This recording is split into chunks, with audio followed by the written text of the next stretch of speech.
رسول اللہ صلی اللہ علیہ وسلم نے 3 اوقات میں نماز پڑھنے اور مردوں کو دفن کرنے سے منع فرمایا.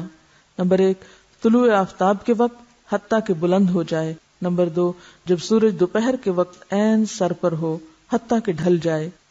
اور نمبر 3 غروب آفتاب کے وقت حتیٰ کہ غروب ہو جائے. یعنی جن اوقات میں نماز پڑھنا منع ہے انہی میں دفنانا بھی. ابن عمر رضی اللہ عنہ سے روایت ہے کہ نماز جنازہ نماز فجر اور نماز عصر کے بعد ادا کی جا سکتی ہے. یعنی فجر کی نماز پڑھ کے ساتھ ہی جنازہ پڑھا جا سکتا ہے. حرم میں عام طور پہ ایسے ہوتا ہے. اسی طرح عصر کی نماز کے بعد بعض اوقات جنازہ پڑھا جاتا ہے. عام نماز منع ہے لیکن جنازے کی نماز پڑھی جا سکتی ہے. قبر گہری کھودیں، اسے ہموار اور صاف رکھیں. میت کو پاؤں کی طرف سے قبر میں داخل کریں. میت کو قبر میں رکھتے ہوئے یہ دعا پڑھیں: بسم اللہ وعلی ملت رسول اللہ صلی اللہ علیہ وسلم. اللہ کے نام سے اور رسول اللہ صلی اللہ علیہ وسلم کے مذہب اور طریقے پر اسے دفن کرتے ہیں. سعد بن ابی وقاص رضی اللہ عنہ نے وصیت کی کہ میرے لیے لحد بنانا. لحد کیا ہوتا ہے؟ بغلی قبر. اور اس پر کچی اینٹیں لگانا، جیسے کہ رسول اللہ صلی اللہ علیہ وسلم کے لیے کیا گیا تھا. آپ صلی اللہ علیہ وسلم کی قبر اونٹ کی کوہان جیسی تھی. پھر قبر پر مٹی ڈال کر سب لوگ میت کے لیے بخشش اور ثابت قدمی کی دعا مانگے. جنازہ کے بعد قبرستان سے نکل کر دعا کرنا رسول اللہ صلی اللہ علیہ وسلم سے ثابت نہیں.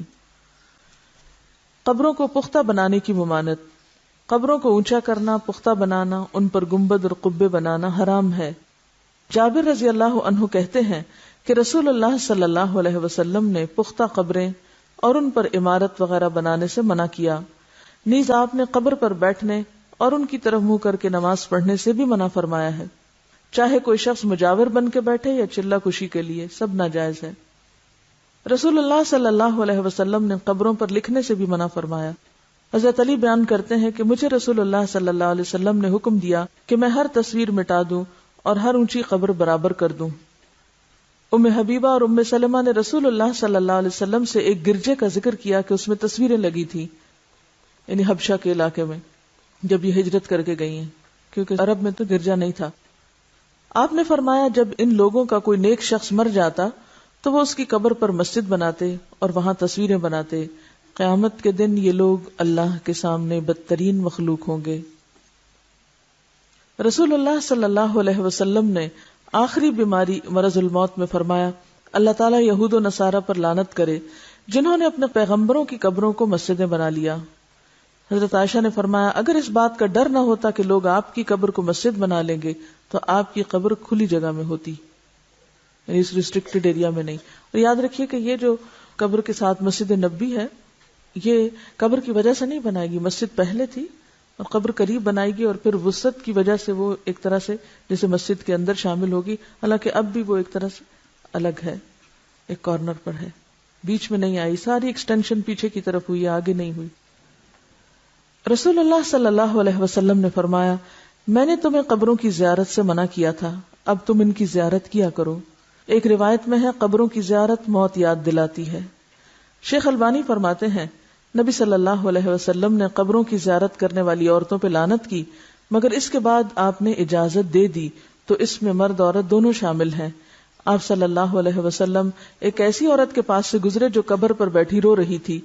آپ نے اسے اللہ سے ڈرنے اور صبر کرنے کا حکم دیا. اگر عورتوں کا قبرستان جانا ناجائز ہوتا تو آپ اس کو قبرستان آنے سے بھی منع کرتے، صرف رونے سے نہیں بلکہ وہاں بیٹھنے سے یا آنے سے بھی. حضرت عائشہ اپنے بھائی عبد الرحمن کی قبر کی زیارت کو گئی. ان سے کہا گیا کیا نبی صلی اللہ علیہ وسلم نے عورتوں کو اس سے منع نہیں کیا؟ تو حضرت عائشہ نے فرمایا پہلے منع کیا تھا پھر اجازت دے دی تھی. حضرت عائشہ فرماتی ہیں میں نے نبی صلی اللہ علیہ وسلم سے پوچھا جب میں قبرستان میں جاؤں تو کون سی دعا پڑھوں، اور آپ نے دعا سکھائی. تو اس سے کیا پتہ چلتا ہے کہ عورت جا سکتی ہے لیکن کثرت سے جانا منع ہے، ورنہ تو آپ کہتے کہ تم نے جانا ہی کیا ہے وہاں تو کیوں یہ دعا سیکھتی ہوں. حضرت ابو ہریرہ سے روایت ہے کہ رسول اللہ صلی اللہ علیہ وسلم نے کثرت سے قبروں کی زیارت کرنے والی عورتوں پہ لعنت فرمائی ہے. اس سے پتہ چلتا ہے کہ بکثرت زیارت منع ہے مگر کبھی کبھار جانے کی رخصت موجود ہے. وجہ کیا ہے؟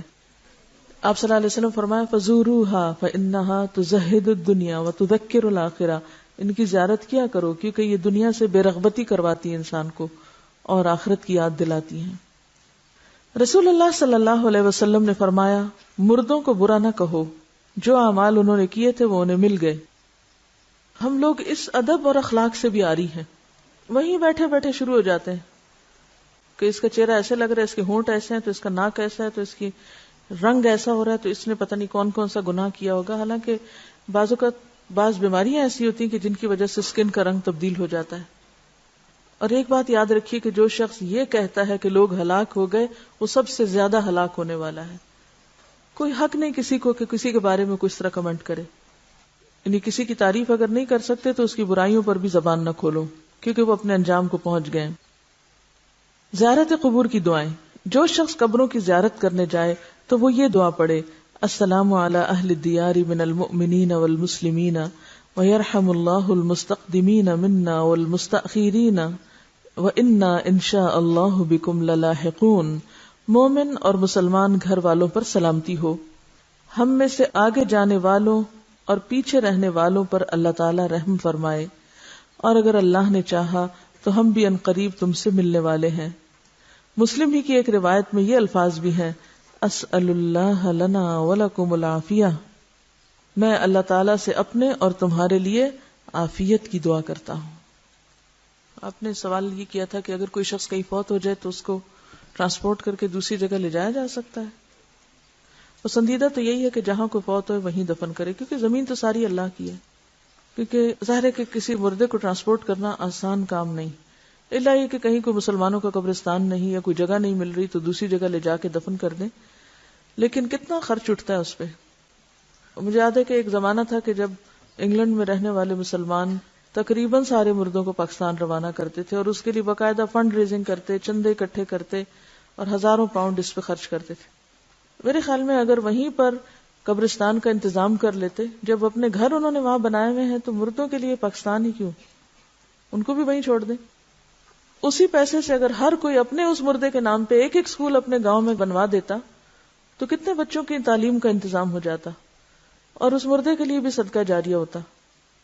ہم بعض اوقات غیر ضروری جگہوں پر مال خرچ کرتے ہیں، حالانکہ اس سے بہتر مقامات اور مواقع موجود ہوتے ہیں جن پہ اگر تھوڑا سا غیر جذباتی ہو کے سوچا جائے تو بہت فائدہ ہو سکتا ہے۔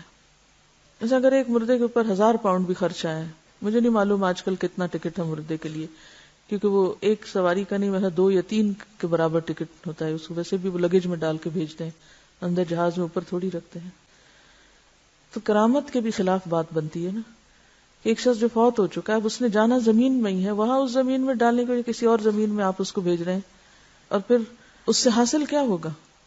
یعنی صرف دوسروں کی تسلی کے لیے، اور پھر اس پہ کتنے کتنے دن گھروں میں، وہ تو ایک خرچہ ہے نا کہ ٹکٹ آپ کو وہاں سے لینا پڑے گا، اس کے لیے 1000 پاؤنڈ اگر لگتا ہے تو آج کل 1000 پاؤنڈ جو ہے وہ تقریباً میرے خیال ہے لاکھ کے برابر ہے، یہ زیادہ ہے، میرے خیال ہے 1,14,000 یا 20 کچھ اس طرح بنے گا۔ اب اتنے پیسوں میں آپ کسی ایک گاؤں میں 2 کمروں کا اسکول بنا سکتے ہیں۔